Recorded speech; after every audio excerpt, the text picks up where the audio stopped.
So the process begins right now. It actually started over the weekend, and we confronted a lot of very bad people. But it's going to be something that will be pretty amazing to you as you watch it. And I think most of you say it's a beautiful thing to do it right. We're going to be removing homeless encampments from all over our parks, our beautiful, beautiful parks, which now a lot of people can't walk on. They're very dirty, we got a lot of problems. But we've already started that. We're moving the encampments away, trying to take care of people.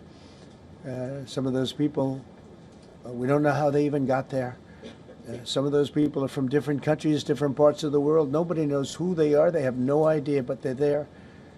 We're getting rid of the people from underpasses and public spaces from all over the city. There are many places that they can go, and we're going to help them as much as you can help. But they'll not be allowed to turn our capital into a wasteland for the world to see. The Metropolitan Police Department and the federal authorities will be supported in the effort, a really big effort, the 800 D.C. National Guardsmen that we'll put on, and much more if necessary, much more. You remember I said, I offered 10,000 once. Remember I said to a certain person, who I thought always was highly overrated, not very competent, but I said, if you need them, we'll give you 10,000 of the military or the National Guard. They turned me down. But if necessary, we're going to move service members directly to joining the Guardsmen, and that'll take place very rapidly, and that'll be done in conjunction with Pam and with Pete and everybody else. Washington, D.C. should be one of the safest, cleanest, and most beautiful cities anywhere in the world, and we're going to make it that. We're going to make it safe. We're going to make it smart. We're going to make it beautiful, so beautiful. Some of the buildings, we're going to add to it. You see what we've done at the White House. The White House is a whole different building. I do that in my part-time because it's a natural instinct as a real estate person. I was very good at that, and I was very good at fixing things up. I like fixing things up. You see what's happening. The marble floors are being reinstalled, renovated, fixed. The whole place is becoming very beautiful. We're going to be adding a magnificent ballroom, most beautiful ballroom, I think, anywhere. We need it. I would have certainly loved to have had it today. I think we would have filled it up. A lot of you are standing outside, can't get in this room. I have never seen the room like this, which tells me that you want to talk about, I mean, this was a D.C. news conference. It tells me that you want to talk about crime in D.C. and beautification of D.C., but I'm going to put that's easy. And I think, frankly, fixing the crime with the pros, fixing the crime is easy, too.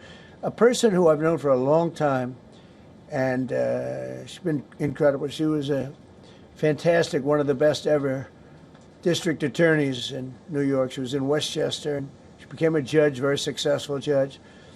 And then she went into show business because she was such a good DA and such a good judge, tough judge, but fair, always fair. Nobody ever complained about that, but she was tough. And because of that and her reputation, she went into showbiz. So a lot of people don't, they think of Janine as showbiz. Actually, showbiz was not her thing. And she did great. She was on, along with a couple of other of my friends, on the #1 show. And she did great. But this is what she loves doing. This is really her baby. What she's going to do is going to be incredible. And I'd like to speak for just a few seconds on what she has in mind, what she wants to do. We're going to be appointing some judges. We have some open spots, and we're going to take people, because the judges are letting killers out. They just say, go, that's okay, don't worry about it. So we're putting some, Pam recommended, Todd recommended, some judges that are great. Janine recommended. Janine's given me 3 great candidates already. We have about 10 open spots, so we could probably create some more. We need them. Janine, would you say a few words, please? Thank you very much, Mr. President, and thank you, Madam Attorney General, and to all my partners here. We all want the same thing.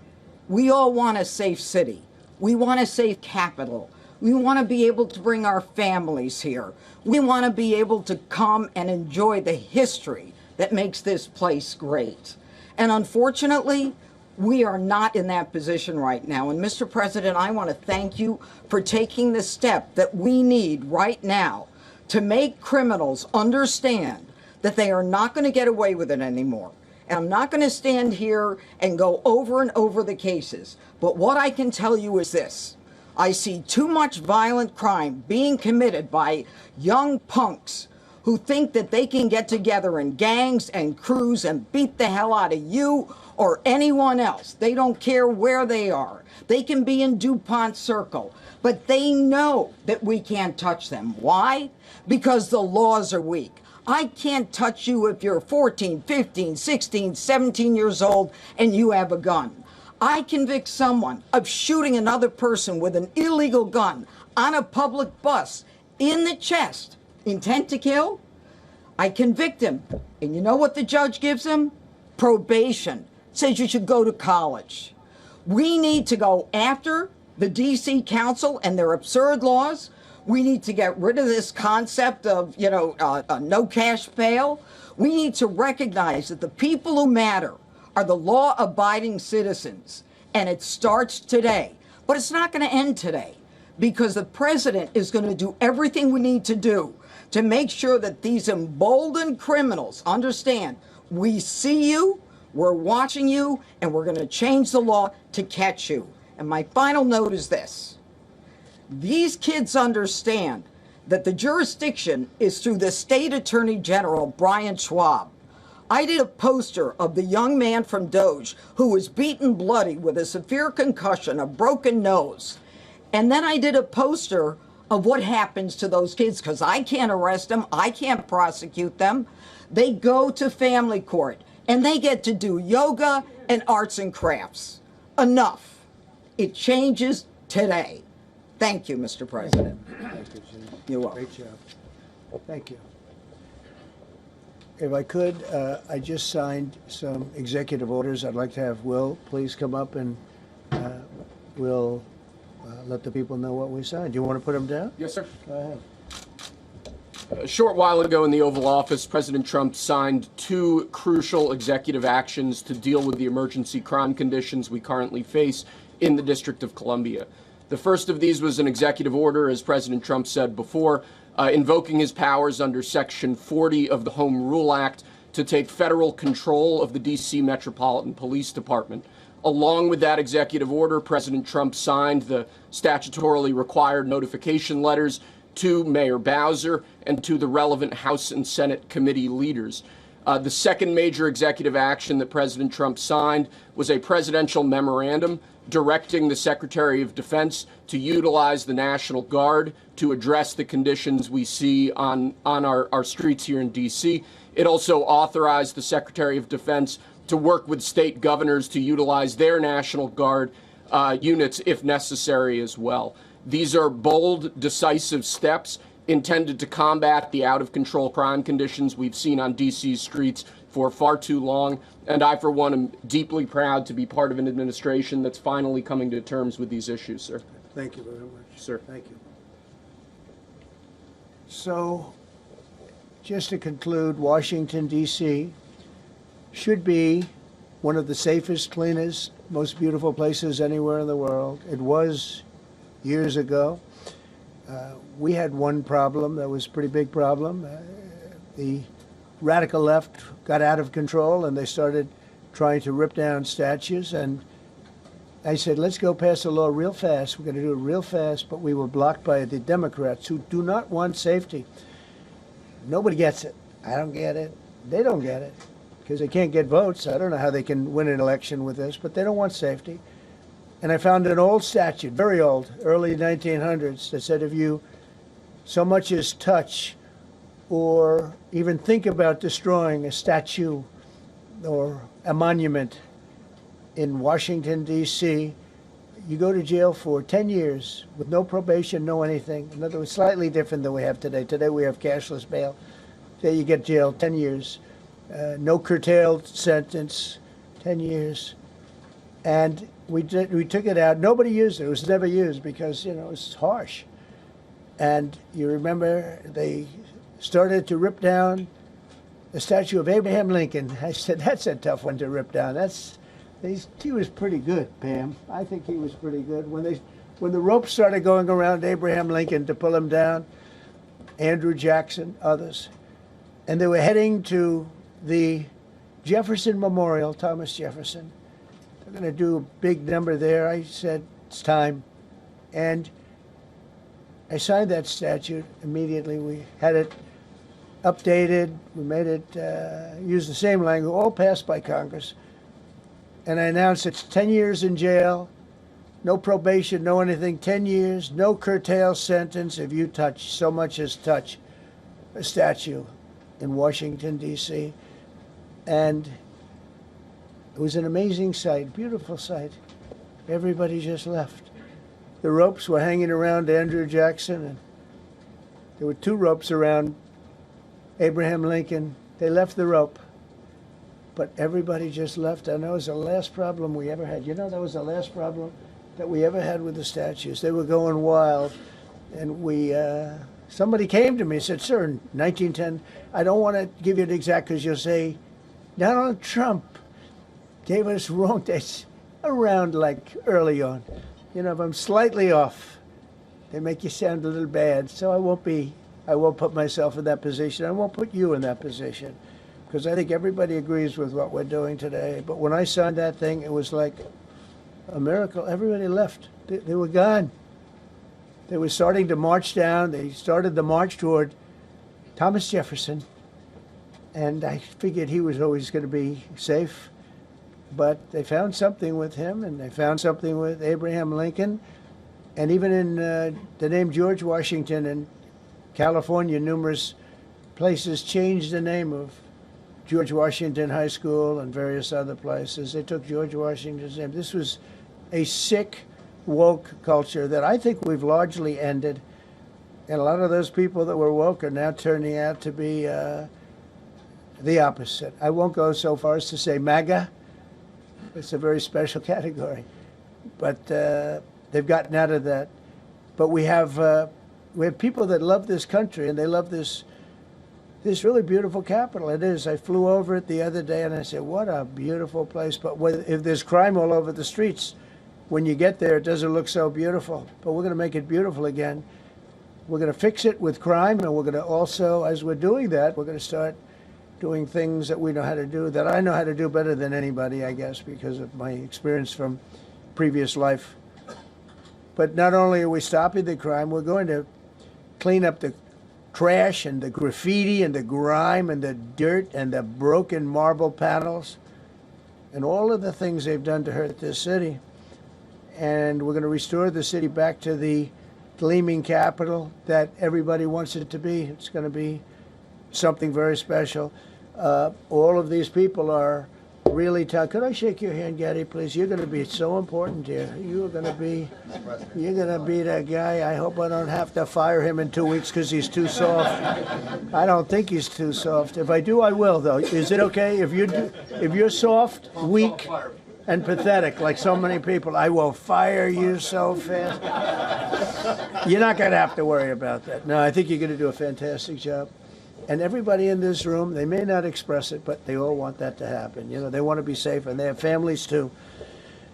So it's an honor to have such a large group. I've done this for years now, hard to believe. I've never seen this room so packed.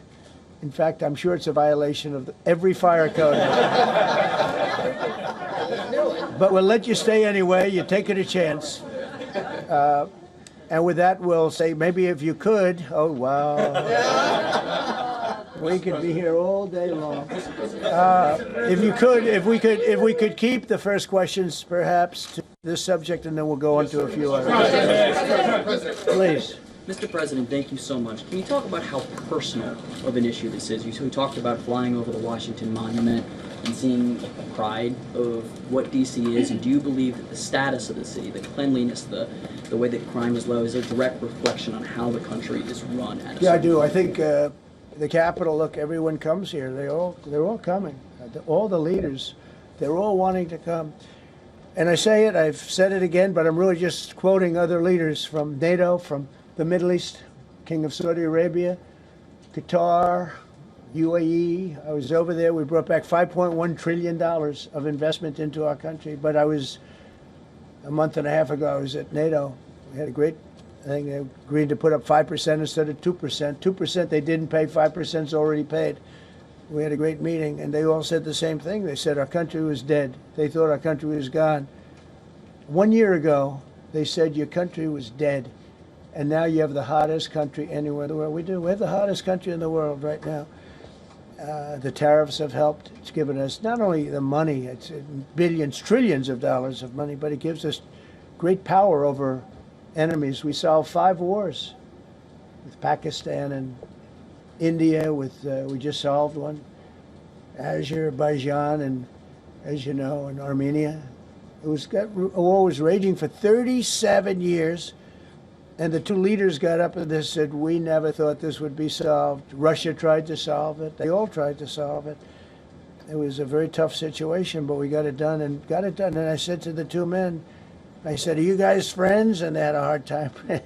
You know, they've been killing each other for 37 years, right?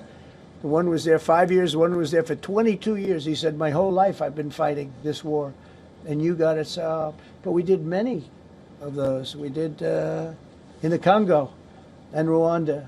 That's been going on for 30 years. 8 to 9 million people killed that they know of, but it was raging, and we got that solved. We got a lot of them done. It's a great honor. But you want to have, when they come, the leaders come to our country to sign documents that the war is over or whatever, or for other reasons. They come for trade. And you want them to come through so beautifully. You ride down those roads, everything should be perfect. You shouldn't have medians falling down into the roadway. Median, you know, the metal things that are always, somebody had a great lobbyist, because I've never seen them look good. I've been looking at those things with the little, right? They're always broken and bad, but here they're really bad. And we're going to either put new or fix it, and it's not expensive. It's not really expensive. And we're going to fix our roads a little bit. We're going to clean up our sidewalks. You have countries where every Saturday the people go out and they wash their sidewalks in front of their stores or their houses. They scrub their sidewalks. So we aren't quite at that level yet, I don't think, Gaddy. We're not quite there yet, but maybe we will. They go out and they scrub. I think it's so beautiful to hear that and to see those stories. But we're going to make it clean. But just to finish with your question, it's a very, very strong reflection of our country. And when they see a bad city, you know, my father always used to tell me, I had a wonderful father, very smart, and he used to say, son, when you walk into a restaurant and you see a dirty front door, don't go in, because if the front door is dirty, the kitchen's dirty also. Same thing with the Capitol. If our Capitol's dirty, our whole country is dirty, and they don't respect us. So it's a very good question. Mr. President, sorry. Question for you on the specific issue. Do you expect more cities to follow DC's path if this goes through? So the idea is that Chicago, LA, San Francisco, would they expect similar action what we've seen in DC? And the other question, sir, there's reporting that the administration is going to reclassify marijuana. Would that send mixed messages that if marijuana is okay, some drugs are okay, but we're trying to clean up crime? How do they go hand in hand? We're only looking at that. That's early, but you know, somebody reported it, which is fine. We're looking at it. Some people like it, some people hate it. Some people hate the whole concept of marijuana because if it does bad for the children, it does bad for people that are older than children. But we're looking at reclassification, and we'll make a determination over the next, I would say, over the next few weeks. And that determination hopefully will be the right one. It's a very complicated subject, you know, the subject of marijuana. I've heard great things having to do with medical, and I've had bad things having to do with just about everything else. But medical and, you know, for pain and various things, I've heard some pretty good things, but for other things, I've heard some pretty bad things. The other part of your question, I mean, we're just going to see what happens with it all. You're going to have, we're going to have a tremendous success in what we're doing. Other cities are hopefully watching this. They're all watching, just like everyone's watching here. They're all watching, and maybe they'll clean up, and maybe they'll self-do this and get rid of the cashless bail thing and all of the things that caused the problem. I mean, if you go back, this whole thing with cashless bail is a disaster. So many problems came that we never had before. So they're watching us today, and if they don't learn their lesson, if they haven't studied us properly, because we're going to be very successful. I have zero doubt about that. It's going to be. It's a question of will it be really fast, like the border. You know, everyone said, they used to say, Biden used to say, I need legislation. I didn't get any legislation. I called up our people.